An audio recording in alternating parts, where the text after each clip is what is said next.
Hello, welcome back to the Everything is Black and White podcast. It's time for the match preview with me, Andrew Musgrove, and Sean McCormick, stepping into the shoes of John Gibson, who's having a well-earned rest. He'll be back with Mark with us next week to preview that Champions League clash against Bayer Leverkusen. But it's a pleasure to welcome Sean back to the podcast. How are you keeping you well? Yeah, all good. Just had a couple of days in Glasgow, so missed the Tottenham match. Unfortunately, it's the first one I've missed since last annual leave in September. Do you want to share where you were?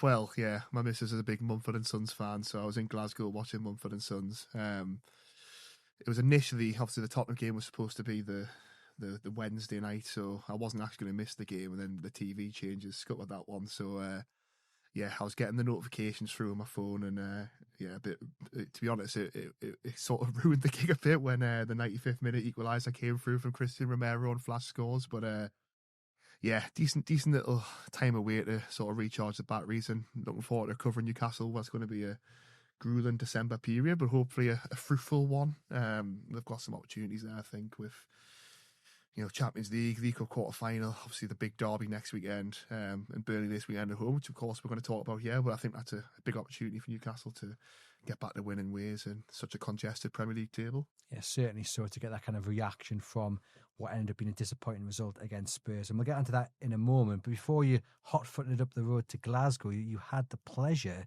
of sitting down with David Hopkinson and Ross Wilson after they attended the We Are United event and spoke to, I think it was nearly 1,000 fans down at the Stack. They then went to Shearer's Bar to meet you guys, small pool of the regional and national journalists covering Newcastle United. If you guys haven't watched Lee Ryder's episode, he shared what he kind of got from that meeting. You can go back and watch it, but really intrigued to get Sean's insight into first off, just how it was to meet them before we get into any deeper detail about what they had to say.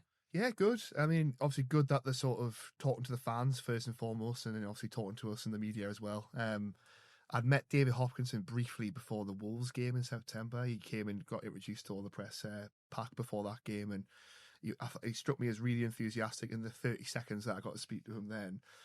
But what was quite striking from that was that he remembered who I was certainly from that meeting. I think when I'd been away in September, I think he'd had a chat with a few other journalists and stuff as well. So he's familiarising himself with the members of the media. And then it was the first time I met Ross Wilson. And in terms of what they were both like with us, very, very cordial, very friendly. We had a chat over a beer and some food, and very different personalities, I think, the two of them. Hopkinson's very energetic, very ambitious, which you would expect given the fact he's worked for Real Madrid and Toronto Raptors and Madison Square Garden. You're talking about three of the biggest sort of entities there in global sports, really. So in that sense, his commercial background particularly is going to be absolutely brilliant, I think, for Newcastle. He seems like he's someone who wants to get things done. He's obviously done this 100-day review, which has now been submitted to the PIF. So I think we'll start seeing some sort of structural changes behind the scenes. And Ross Wilson was very impressive, I've got to say. Obviously, the last sporting director, Paul Mitchell and Eddie Howe, and there was quite a bit of turbulence there. Doesn't seem that to be the case with Ross Wilson, I think. Came across very measured, very pragmatic, but sort of, very impressive as well. I thought he held the room really well. Obviously, he come from Nottingham Forest, where he's had a very good record in terms of the recruitment that they've done there, and obviously they finished in the European places last season, which nobody expected them to do. So I think in terms of their personality, I think it's a good mix. In terms of Hopkinson was very sort of honest. The fact that this football, in terms of background in football, that's not really his expertise, but the commercial side really is. Whereas obviously Wilson's brought in there to sort of run the day-to-day operations of the football operation. So his first impressions go of the two of them, really impressed. Obviously, we'll probably get into it now. David Hopkinson came out first answer of the media call with us, basically saying that he thinks Newcastle can become one of the biggest clubs in the world by 2030. Now, time will tell whether that's a realistic ambition or it's, to put it frankly, delusional. We'll soon see. It was interesting to see he was talking about how it's not just a case of you wake up in 2030 and Newcastle have magically become one of the biggest clubs in the world. It's going to be sort of incrementally building that structure year by year, and they're going to assess it year by year and see what milestone did we hit in 2026, what didn't we hit, why didn't we hit it, sort of doing it that way and building towards it gradually. And he spoke about self-care in terms of what Newcastle can affect in the here and now, because obviously there's a lot of talk about the fact that, the stadium decision still hasn't been ironed out, whether Newcastle stay at St James's Park or they move to a new stadium. I think obviously a lot of fans have called for a while now for a training ground sponsor and a training kit sponsor, which is obviously a sort of a glaring opportunity for Newcastle to bring in some much needed finance in those situations. He said that those decisions in terms of the training ground and the training kit are something that's very high on the agenda, but also something he has to make sure that Newcastle get right. It's not just a case of taking the first offer that comes in. If you look at the last Deloitte Football Money list now, I'm just sort of spitballing figures here because I can't remember the top of my head, but Newcastle are the 7th biggest club in terms of the revenue of what they bring in. Obviously the traditional big 6 clubs were the top 6, and the gap between Newcastle and the 6th place team in the league, which I believe is Chelsea, I might be wrong there, was still, you're talking like hundreds of millions in terms of the gap they've got to bridge there.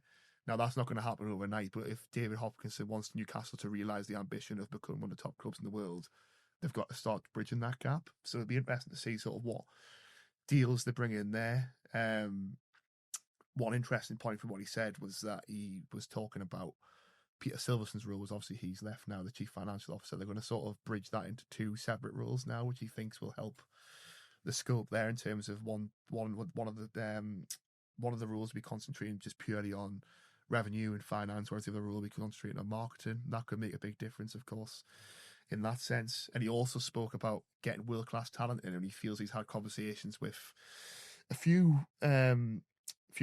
people basically that he thinks can fill some important roles in the club, who he regards as world-class talent. He didn't go into the sort of specifics of what they've found from this 100-day plan, but what he did say was that he feels that Newcastle's digital performance isn't world-class at the minute. So he cited his time at Real Madrid and talking about how Real Madrid have social media channels in 8 different languages and how Newcastle need to sort of strive towards that to build their digital footprint in that way, and that can bring in commercial opportunities. He was really impressed the fact they went to the Far East for their pre-season tour.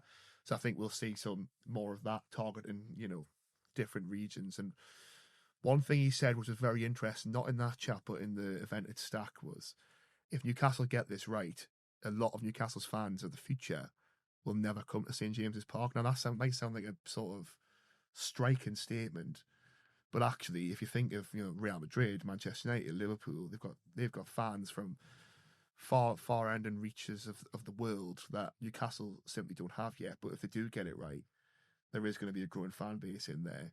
And he didn't sort of counteract that with we're going to neglect the local fan base. He spoke passionately about how he feels that the Newcastle fans, now this is very sort of corporate bluster, I guess, in terms of Newcastle fans are the best in the world. You would expect them to say that, but what he did say was he's never seen passion that like he's seen from Newcastle fans that in Real Madrid he didn't see it. At Toronto Raptors, obviously basketball is a very different sort of fan base, and the American Canadian fan bases compared with a British football club's fan base is very different. But I thought it was interesting to hear that he's still got that very much at the forefront of his mind. So a long-winded answer, Andrew, but yeah, very impressive sort of first meetings with them. Now, obviously, he's sort of set a rod for his own back there with the 2030 comments. The proof's very much going to be in the pudding, and now he's set that sort of time scale. That is something to measure progress against. But as I say, impressive first meeting on the record with journalists, and yeah, first impressions of both of them are really good. I guess it's good to have something to aim for in terms of that year 2030, and that kind of fits into what the Public Investment Fund like to do as well. They like to have these big grand ambitions with a set target and a set date, so that'll probably fit nicely into their agenda. So it's going to be fascinating to see where that goes and what comes out of that 100-day review, which is, as you say, has now been submitted to the majority owners. We'll get on to Saturday's game then against Burnley. You mentioned there it was 2-2 against Tottenham, and really a game you feel Newcastle United should have won and should have held out as well to win. 2 sloppy goals to concede. Do they need a reaction from Tuesday, because Bruno said it felt like a defeat, and I think most of our listeners and viewers will feel the same way. So we need to see some sort of reaction, or is it a case that actually they played reasonably well? You can't always account for errors, and it's not so much a reaction, it's maybe better game management. Yeah, certainly better game management is absolutely something they need to do. And I think not necessarily a reaction, but a positive performance that just calms everything down, because obviously there's a big game on the horizon that we're probably going to mention briefly as well. But as you say, from what I've seen from the game, I think Newcastle played with a better team. They played reasonably well. And actually, since the return from the November international break, all 4 performances in isolation, I think, have been reasonably good. Now, the 5-minute capitulation in Marseille is been well documented, and it's going over all ground now. But they beat Man City. They finally broke the away dog at Everton, and actually that Everton performance was absolutely brilliant. If you look at how high Everton are on the table, I feel like in some quarters it was almost sort of dumbed down how good that result was on Saturday, in terms of, I saw a lot of comments about Everton aren't that great, and Newcastle should be winning against a team like that. Actually, they then went to Bournemouth, who are a very good team, and won 1-0 and are flying high in the table. And I guess the frustration is the fact that it was another stoppage time goal at home that they've conceded. Now, it's probably twofold this point. The first point is that's now, from the top of my head, 4 points that they've lost in stoppage time against teams in the traditional Big Six. Liverpool, of course, they conceded a stoppage time to lose 3-2. The Arsenal game, they held out defensively brilliantly, conceded, lost 2-1. That's 2 points lost in those games straight away.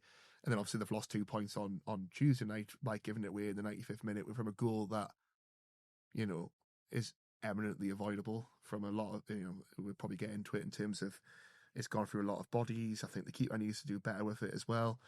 And it's frustrating. And I guess from a fan point of view, you want to see Bruno Guimaraes really frustrated, because that should hurt, because there's opportunities going missing now, I think, in the season. And the worry is because, yes, a glass half full sort of viewpoint, they are only 5 points off the top 4, and the table's really congested. And Eddie Howe spoke a few times about the fact that just string a couple of results together, all of a sudden the complexion of the season really changes.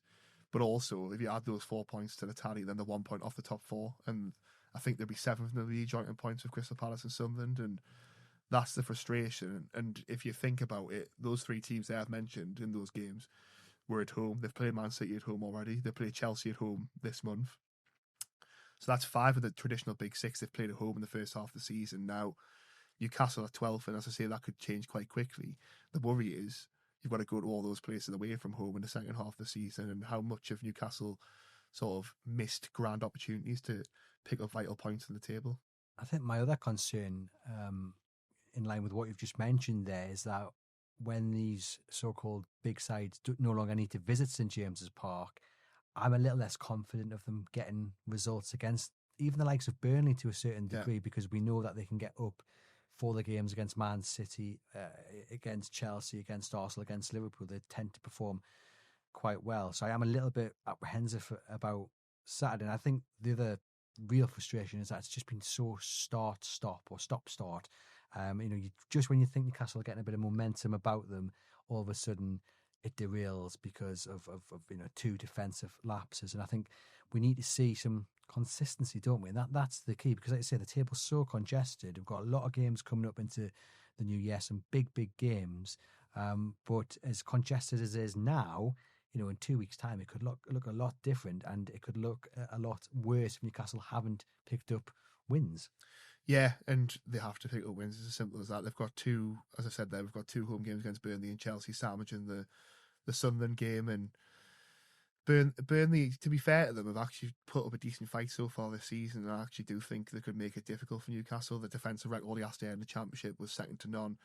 Obviously, it's a massive step up to the Premier League, and they've struggled a lot more in that sense to sort of keep teams out. But they've won 3 matches so far this season. They're not by any means, cast away in the way that Wolves are looking like they are in the Premier League table. So it'll be a difficult game. Scott Parker can organise his teams very well. Obviously, Martin Dubravka's coming back as well, so he'll have a point to prove in goal. Made an excellent start there as well, to be fair to him. So that's really good to see from his point of view. But yeah, I think Dan Burn made the point before the Athletic Bilbao press conference, which was fresh off the West Ham defeat, if I remember rightly, that Newcastle have never had a problem getting up for the big games, as you say. It's the sort of, the run-of-the-mill games against the teams that they're expected to win, more so away from home than at home, but still the point applies at home, where that's where they need to earn the money, and big teams who have got big ambitions win those games without any sort of, issues or problems. Now, I believe Newcastle will do that on Saturday, but there can't be any sort of complacency allowed to drift into the game whatsoever. They've got to be professional. They've got to get the job done against a team, as I say, who will make it difficult for them. But if you look back to the Wolves game, for example, that was a difficult game where they made it difficult for Newcastle and eventually got the 1-0 win, and that win obviously sort of kick-started the season in a sense that they hadn't had the win before that. Fulham, who have got a lot more quality than those two teams, but they made it difficult for Newcastle as well. They've got to find ways of breaking down these teams who are going to make it difficult for them, and I think that's where they've sort of struggled historically, and I'd like to see them on Saturday, sort of beat those struggles and win comfortably, and sort of just inject a bit of confidence going into the Leverkusen game, and more importantly going into the Sunderland game. Not to place too much importance on that in terms of it is in the grand scheme of things just another 3 points they need to get towards kickstarting their Premier League season, but we know how important that game is for the region and for the fans, and they've just got to make sure that, particularly in the Premier League, they're going in the back of a good win against Burnley. Yeah, 100%. I think there's two issues Eddie Howe has to solve. One is that mentality issue, which is mixed in with the game management side of things. There seems to be, whether it's a lack of concentration, we just don't know what the answer is, and I'm not entirely sure he does that, where they just can't see games out. I mean, we don't need to mention it again, but we will. 11 points thrown away from winning positions is absolutely ludicrous across the entirety of the domestic campaign so far. And the other issue, as you've alluded to, is struggling to break sides down who will just sit back and invite you on. And Newcastle United do struggle when they've got to have the majority of the ball. Now, we're looking at the likes of Bruno to pick that key pass. But so far this season, I think it's fair to say Newcastle don't have the answer to teams who just are going to apply that low block and say, well, come on, you break us down. And that's a concern ahead of Saturday. It is. I think just touch on the mentality point is an interesting one, because it was either the West Ham game or the Brentford game. I think it was the Brentford game where Jamie Carragher was on Sky Sports punditry, and he spoke about the fact that before the game about how it's not a mentality issue because Newcastle historically under Eddie Howe haven't had a mentality issue. They've went anywhere with no fear, and whether it's a big team or a team that's struggling down the table, they've always had the sort of wherewithal to really take the game to them. Now, to me, watching it this season, if you're going to describe Newcastle as mentality monsters, they no longer are mentality monsters, because there's been too many sort of, as you say, 11 points from winning positions that they've lost this season is far from good enough, and there's been many lapses of concentration. Now, it's interesting, Eddie Howe, in his pre-match press conference before the Everton game, spoke about managing the load of the players, and said that fatigue was a major issue, but not physical fatigue, mental fatigue, in terms of it's a lot that they're playing 2 games a week. They're not getting much training time as they would like. It's sort of, they enjoy the Everton game, but then 3 days later they were Tottenham at home, and it's bouncing from game to game to game. Now, you can look at that if that's what Newcastle United want. That's if they want to be a big club and playing in Europe, they've got to get used to that, and they've got to find ways of managing that better. But even from a reporter's point of view, we have 5 shifts a week like everyone else does in a normal working week. 4 of those are spent at matches and press conference, which is a huge privilege. But it's even in terms of if you're covering Newcastle last season where they don't have Europe, and it was pretty much sort of play a game on a Saturday, you've got a full week to then sort of react and review and then preview the next game. It's very different because it's always sort of bouncing from one game to the next every 3 days. So I do get that in a sense, but I also feel like if Newcastle want to get where they've got to get to, they've got to accept it, and they've got to find a way of managing it, and it's as simple as that. In terms of breaking teams down, as you say, it is something that they've historically struggled with, I think. If teams play with a low block, Newcastle are very good when the game's stretched and you hit teams with transition, and the wide men particularly have had major success in terms of getting in behind and the pace at which Newcastle play with and the link-up play, and that's where Nick Faltamara can be really, really useful in terms of the way he links up with the wingers as well. I think Newcastle need to be looking to get more out of that. I thought particularly against Everton, that was really, really impressive. Now, yeah, the argument there is Newcastle scored a minute into the game, were 3-0 up. Everton had to go and chase the game, so there was more gaps to sort of exploit. That could be the key. If they can get an early goal against Burnley, that could sort of unlock them a bit in terms of they'll have to come out and try and get something from the game. But I do think it's something that they've got to sort of adapt to it and learn from, because this isn't a new issue. This is something that we've discussed last season. It's something we discussed the season before. Newcastle struggle to break down teams who sit in a low block, and as much as the midfield three when they're on it are as good as anyone, certainly physically, Bruno, Tonali, Joe Linton, they sometimes don't necessarily have that sort of player who can unlock a defence with a bit of creativity, who plays that killer pass. Now, I would also say that the number 10 sort of gone out of fashion a bit as well, who is that sort of player who can link it up and sort of unlock defences. So, I don't think that's something that Newcastle can look to as a solution. Bruno is very good at breaking the lines, to be fair to him, but that requires a striker who looks to get in behind, which is not necessarily something Nick Faltamara does. Now, when Johan Visser returns, that could be something that unlocks it a bit as well. But yeah, I think in both terms of the mentality and breaking teams down, it's something Newcastle have just got to learn and got to find a solution for, because this isn't a seasonal issue. This is something that's been building for years now, and it's probably one of the few criticisms of Eddie Howe's team sometimes. I guess they're kind of married, aren't they? And as Eddie Howe's trying to change his side from that kind of high intensity, that pressing side, to a team that just has total control, it will affect you mentally. But the best teams, they have total control. They have 65% possession of the ball, and they do unlock defences. It's going to be fascinating on Saturday to see how Burnley approach it. I've recorded the view from the opposition, and the view is that they will just sit back and look to frustrate, and that worries me a little bit.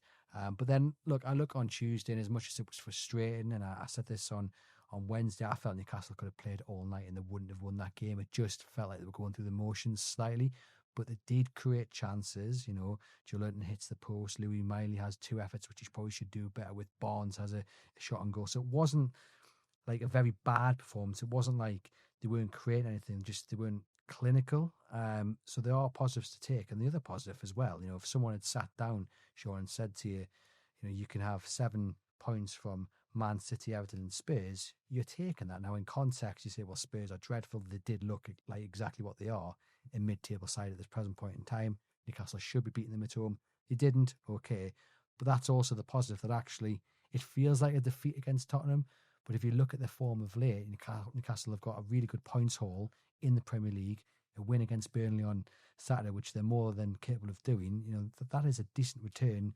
10 and 12, you're taking that, aren't you? 100%. But I think the heading into that run of fixtures, you think 3 at home, you win all 3 of those at home, and anything you get at Everton's a bonus. Now, obviously, the fact that they flipped that and won 4-1 at Everton, heading into a game against Tottenham side who had won 1 in the last 7, and that was against Copenhagen in the Champions League, in disarray really in terms of the frustration, going towards their performances, and Vicario, the goalkeeper, getting booed against Fulham, and Thomas Frank coming under a bit of pressure.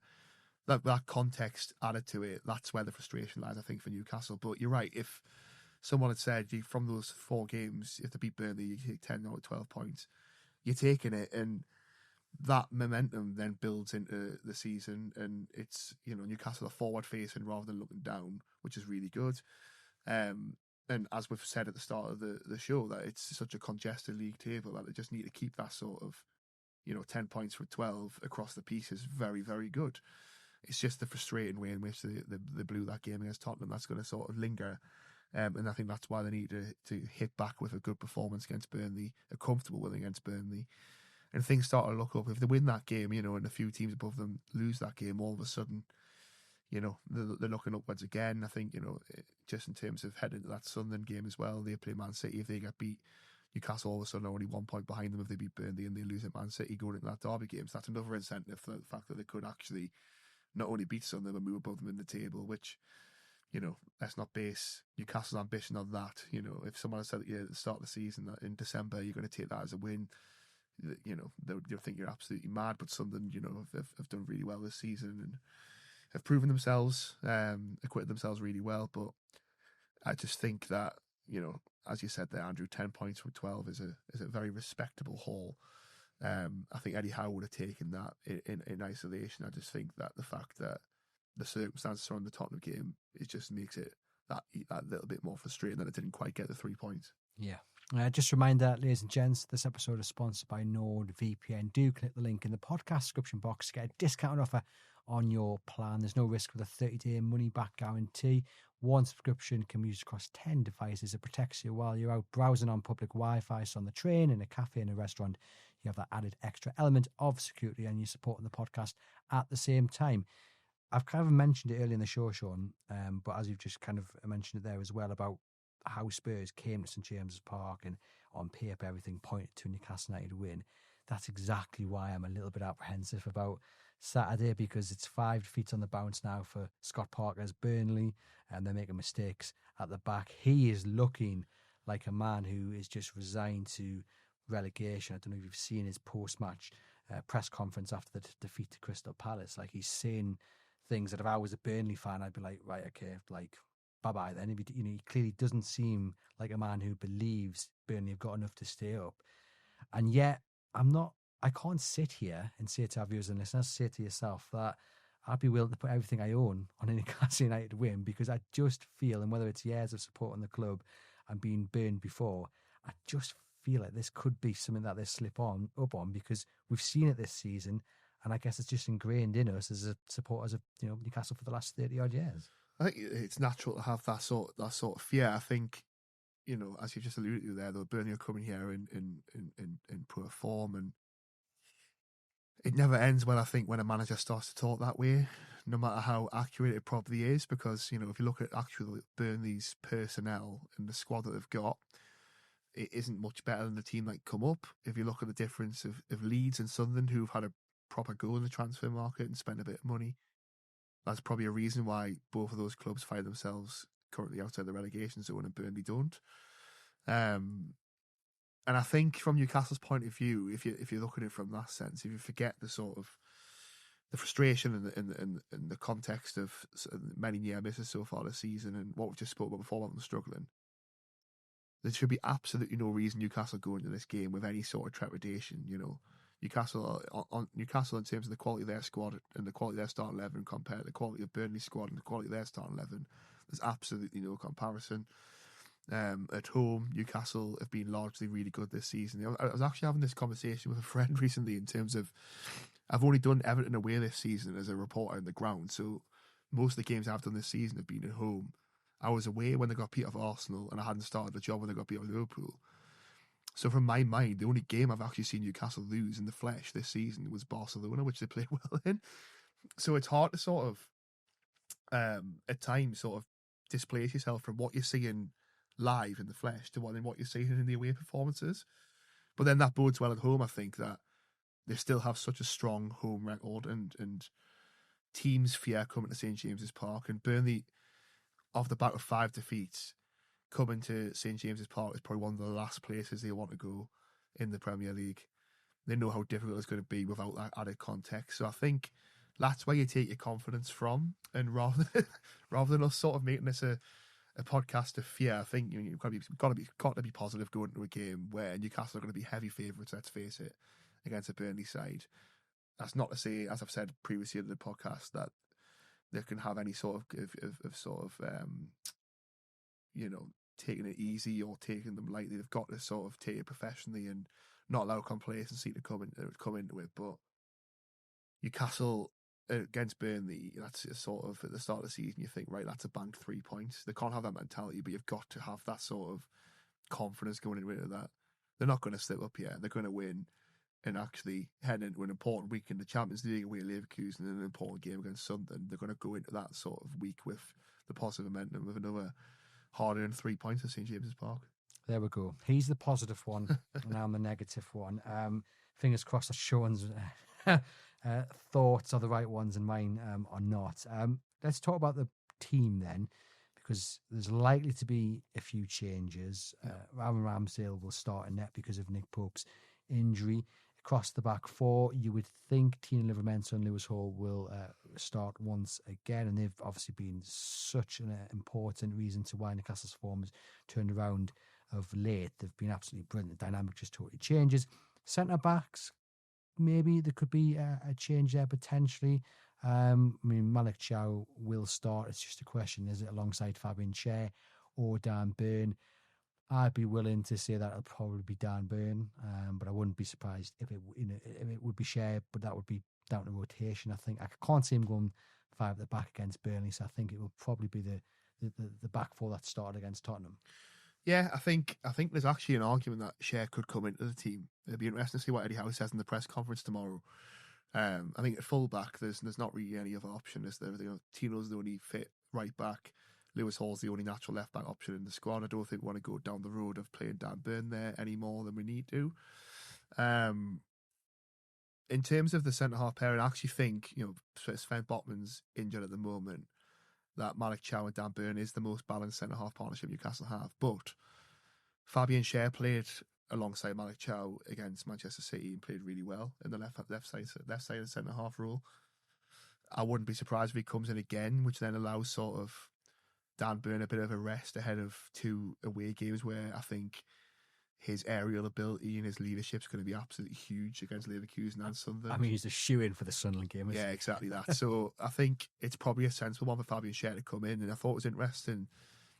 We did a story on Chronicle Live this morning from the pre-match programme against Tottenham, and Fabian Schär talking about his frustration at not playing and sort of having the back of the mind that he is getting older, so he sort of accepts the fact that there's younger players coming through and he won't necessarily play as much as he would like to, but he still feels he can offer the team a lot. And when he has played this season, he's actually played really well. As I said, that Man City game, he was fantastic alongside Malik Chow, and then he hasn't started in any of the games since, which is, from his point of view, must be incredibly frustrating. And if you actually look at the context in which he came out of the team, he started the season really well, just as he ended last season really well. Picks up that concussion against Wolves, and then Malik Chow's come in and just been absolutely superhuman at the back, and it's sort of really unlucky in that sense that, nobody's arguing that Malik Chow should come out of the team, but actually Fabian Schär did very little wrong. So I do think it's a natural sort of game to sort of keep him happy a bit in terms of giving him another Premier League start, giving Dan Burn that rest ahead of 2 games where I think he's going to be hugely important away in Germany and away against Sunderland. So I think that could be where you see a change, and then it'll be interesting to see what he does in the midfield and the wingers as well, which I'm sure you're going to ask us about next. Yeah, let us know in the comments your thoughts on the centre-back pairing. Do you see that changing for the game against Burnley? We will now go into the centre of the park in terms of that midfield, because there's a lot of options there. I think we'll probably both agree that Bruno is 100% going to start. I mean, he comes off the bench against Spurs and the dynamic just changes. There's drive, there's a desire that, as well as Newcastle played well in the first half and created chances, there wasn't really anyone that stood out, and Bruno comes on and instantly the energy just goes up to another level. So he's going to start against Burnley. It's then just a case who starts either side of him. Joe Linton, for me, this isn't a game you need Joe Linton, because you're going to have a lot of the ball, and while Burnley might be a bit physical, I don't think you need him. I think you need a more technical player, because Burnley are going to sit back, so you need someone to unlock the ball and unlock the defence. So I mean, I would like to see Jacob Ramsey start in this game. I think he could be the man who can take Newcastle United forward. He can hold on to it, and then he can also bring others into play and unpick that defence. Yeah, I think obviously a lot of it's going to depend on Sandro Tonali's fitness as well. Obviously, him coming off on Tuesday night, so Bruno starts absolutely. It'll depend on what we hear about Tonali tomorrow, I think, at the press conference. But I was actually thinking that it's a decent time to bring in Ramsey and even Willock as well. Could they go either side? Yeah, I think so. I think Willock could play on the right-hand side and Ramsey on the left, and then Bruno sort of holds the fort in the middle.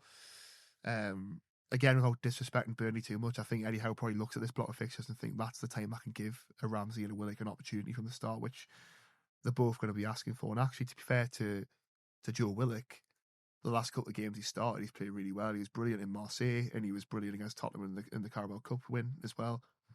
Ramsey, I thought, made a solid start. I thought he played well against Benfica when he started that game as well. And then we probably haven't seen what we expected from him to sort of kick on. Now, I thought when he come in, he would be a real sort of competitor for Joe Linton for that sort of starting space on the left-hand side of the midfield three.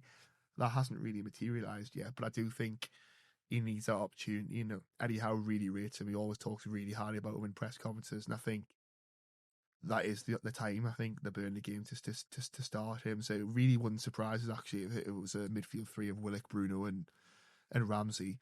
Even if Tonali is fit, just to sort of give him another a rest out of an important week. And just as the same argument as I said down Burn before, I think Joe Linton's absolutely massive away in Leverkusen and absolutely massive in the derby against Sunderland in terms of his physicality. So it seems a good idea to sort of give him a rest there. And I think, as I say, it's not being disrespectful towards Burnley. Eddie Howe needs to rotate his team. Lewis Miley's come in and started the last two games and thought he was excellent against Everton. I think he sort of went into shell a bit at times against Tottenham, but you know, he's still young, so that's going to happen. But I think we saw in the Everton game exactly what he can still bring to the midfield and what he can grow into. But the likelihood of him starting a third successive game in my head is it's very, very slim. So yeah, I think you know, we could see that the Willock and the Ramsey, certainly one of them, but if not, probably even two of them, come into the team and do a job in the midfield. Let us know in the comments your thoughts on that midfield. Onto the wings, where we think another potential change might happen. I think Barnes might be rested for this game because, again, two important games coming up. And it's always funny when we talk about teams because Eddie Howe is very, very clear. I'm only thinking about the game that's coming up. But that can't be true because we know how big this week is coming. And I think he has a massive role to play, like the others you've mentioned, against Leverkusen and then Sunderland next weekend. So I think Gordon will come in on the left. I also think there's a little bit of a chance that Gordon might actually start up top. I think if he doesn't start up top this game, he might start up top in the Champions League against Bayer Leverkusen because Nick Voldemar is he's given absolutely everything. But in an ideal world, he's taken off with 20 minutes to go against Tottenham because he just had absolutely nothing left. But yeah, I think Gordon probably starts on the left on this side in this team, and then the right. I thought Elanga would start against Tottenham, so I was shocked that he didn't. I felt it was the game for him. Burnley, I think, in many ways might be a more difficult game to get the best out of him. But then, did Jacob Murphy do anything of note against Tottenham? No. If anything, he looked a little bit reluctant to get the ball in the box, which is his bread and butter. And speaking to the podcaster from Burnley, he says, you get the ball in the box, you're going to cause absolute chaos. So I'm a little bit torn. Because I think Elanga needs a run of games to get the momentum going individually for him. But also, if Jacob Murphy can just get rid of whatever was holding him back against Tottenham and just get the ball in the box against Burnley, then I think Newcastle will have some success. Who's it going to be? I mean, I could answer it now and change my mind as soon as we've stopped recording. I'll say Murphy, but it's a flip of a coin, isn't it? Yeah, I think you'll go Murphy Gordon, and it's interesting you're saying there about like the sort of the reluctance to get the ball in the box. Because actually, I think that's what Jacob Murphy's biggest strength is.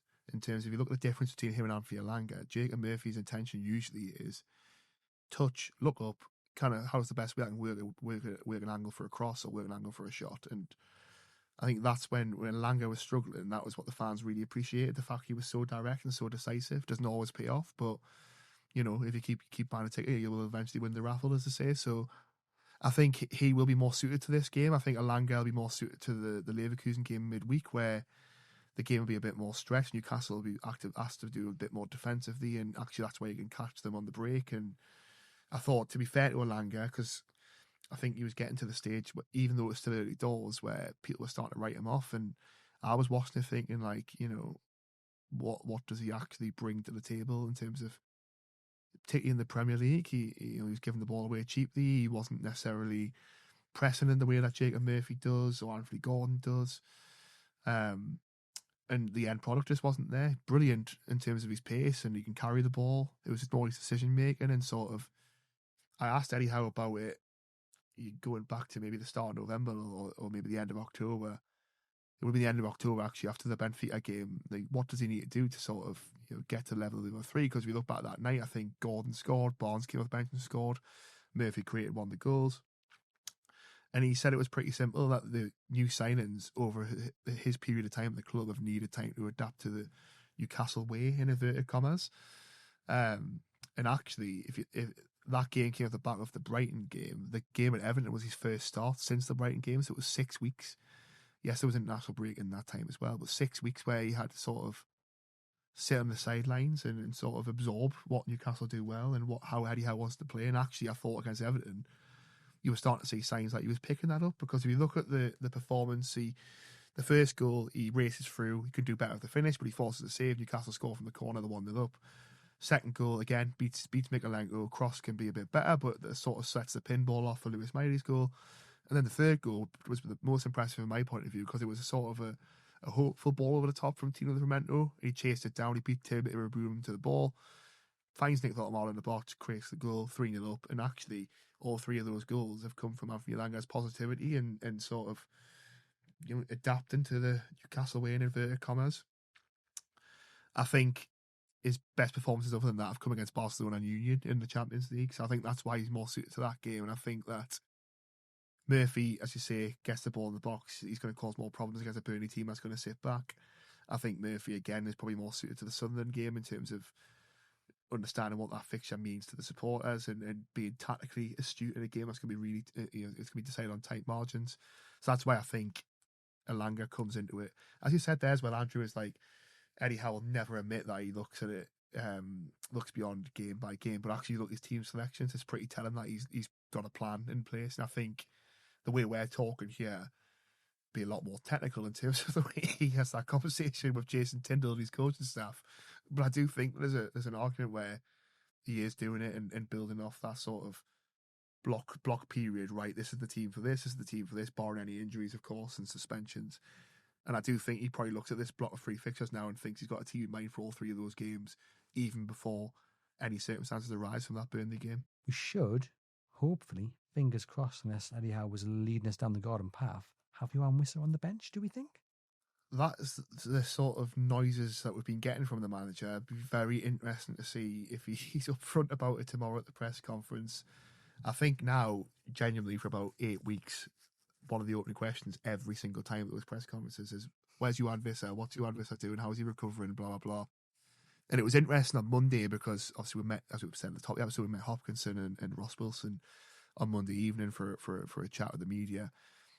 But the press conference still happened on the Monday morning ahead of the Tottenham game, and it was, you know, compared to usual, the attendance was probably halved because people were doing a later shift, but we were still there and covering that press conference. But it was, I found it quite interesting how bold he was to say, actually, yeah, he played an 11v11 game when we were at Everton and came through that really well, and he's going to have another 11v11 game this week and hopefully comes through that.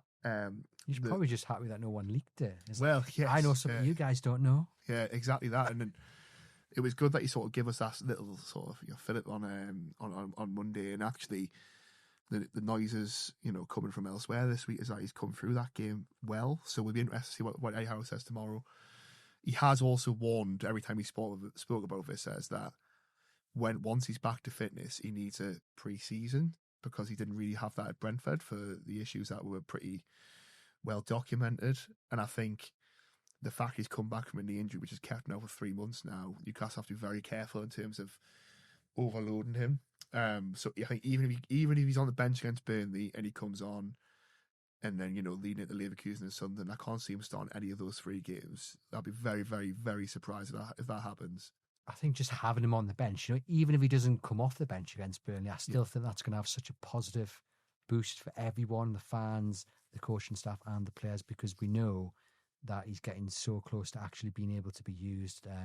But I hope he is on the bench just to give that kind of morale boost, and, you know, just gives Nick Valdemar that little bit of reassurance as well, that actually there's someone to compete against, which makes me better.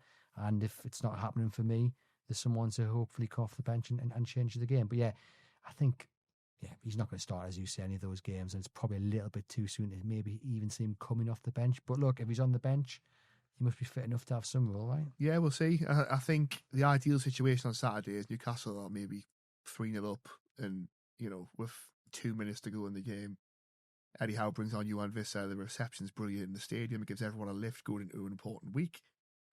And I just think, you know, the way he plays is totally different to Nick Valdemar. He's not really a traditional number 9, but he's very he's quick, he's direct. His goal scoring record last season at Brentford obviously was second to none. I think he runs the channels much better than what Nick Faltamada will do, so that gives you a different option in that sense. You could even play him out wide because that's why he plays for his country, and he's played in the past for Brentford as well.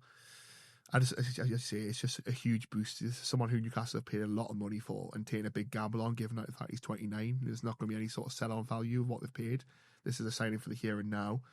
I think there's a responsibility on him to deliver without putting too much pressure on him because, as you said, it was a big show of faith to bring him in for that sort of money. Someone who they tracked throughout the summer and stuck with and persistent with and eventually got it over the line. It's not necessarily his fault that his knee, he picked up a knee injury in some tough conditions playing for his country in a World Cup qualifier. That's something that's out of Newcastle's control. It's out of Vissa's control, really. It's just a freak thing that happens. I think he's made an impact behind the scenes already. He always seems pretty popular with the likes of William Asula and Joe Willock and Malik Chow, always together on social media. Eddie Howe spoken about the fact that even though he hasn't played any football, he's already proven to be a sort of leader off the pitch. So his attitudes towards his rehabilitation has been absolutely brilliant. And as you say, I just think it's a huge lift if he can come in. And you mentioned there about the fact that Anthony Gordon could be used as an option up front. I think it's a relief to him that if Vissa's there, that doesn't need to be happening anymore, and he can play in his strongest position. I think, for what it's worth, by the way, I think he'll start on the left wing. I didn't actually answer that before, because Harvey Barnes has started all 4 games since the last November international break. So I think he's due a rest, and actually Gordon come on and made a real impact on a Wednesday. So it's a chance for him to sort of build momentum into his season, because his numbers in the Premier League haven't been nowhere near good enough. But actually, the first goal comes about from him. He scores the penalty. Big chance for him to sort of, right some wrongs in that sense.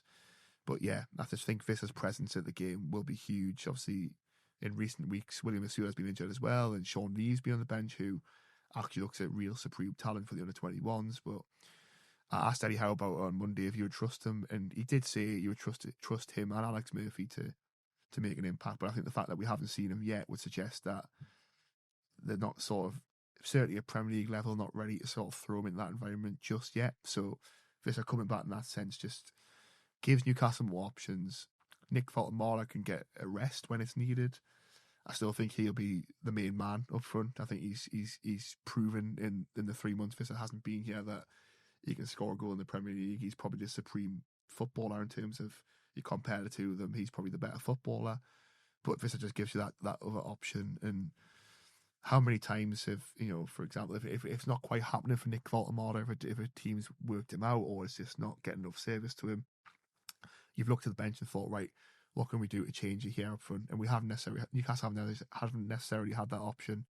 There's the carnage option of William Asula, and that's worked a few times, but they haven't even got that at the minute because his ankle injury isn't showing any signs of recovering. So I just think in that sense, it just gives Newcastle such a boost and such a sort of different alternative, I guess, to what they've got at the minute, which they haven't had this season. And hopefully the injury hasn't been too debilitating, and when he does get that chance, it's the Vissa we've seen at Brentford last season, and not without mentioning Alexander Isak, because I think we've got through 50 minutes of this podcast without doing it, and now I'm doing it. But we've seen how much he struggled without having a pre-season at Liverpool, and I think it's got to the point now, by the way, where you can't use that as an excuse anymore, and actually just looks a shadow of the player who played at Newcastle. Newcastle don't want that with you and Vissa, so they need to make sure when he comes back he's right. But as we say, huge boost if he is back in the squad on Saturday. All that remains to be done then, Sean, is to get your score prediction. How's it going to go? I think Newcastle win the game comfortably. I'm going to go 3-0, confident. I think if they get an early goal, it'll be a sort of comfortable day at the office. The worry, of course, is if we get in a half time and it's 0-0, and they've struggled to break the team down. That's the concern. But I think if Newcastle get a goal in the first, half an hour of the game, I think it'll be a fairly comfortable afternoon at the office. I recorded the Burnley podcaster's episode of his kind of preview, and I said 1-1 because I can see Burnley frustrating Newcastle. But actually, having spent the last hour talking to you, I have talked myself out of that. And you're right, we shouldn't have any fear. And Newcastle United created enough chances against Tottenham to be positive coming into this game. It's just depending on that midfield to have the vision to unlock what will be a low block defence. Bruno should be able to do it. It'll be players like he did against Tottenham, then we'll be fine. Not going to go 3-0. I think it might be a little bit closer because I do see them frustrating us. I'll go for a win. I'll go for 2-1. But 3 points is what matters. A decent performance. And like we say, we kick on into what is a massive, massive week with Leverkusen and then Sunderland as well coming up. Thanks to Sean for popping on and providing the match preview. Thanks to you guys for watching and listening. Check out the view from the opposition on Friday morning ahead of next week, where we've got lots of great content coming up ahead of the Champions League clash and, of course, that weird Tyne derby. Until then, look after yourselves and we'll see you very soon.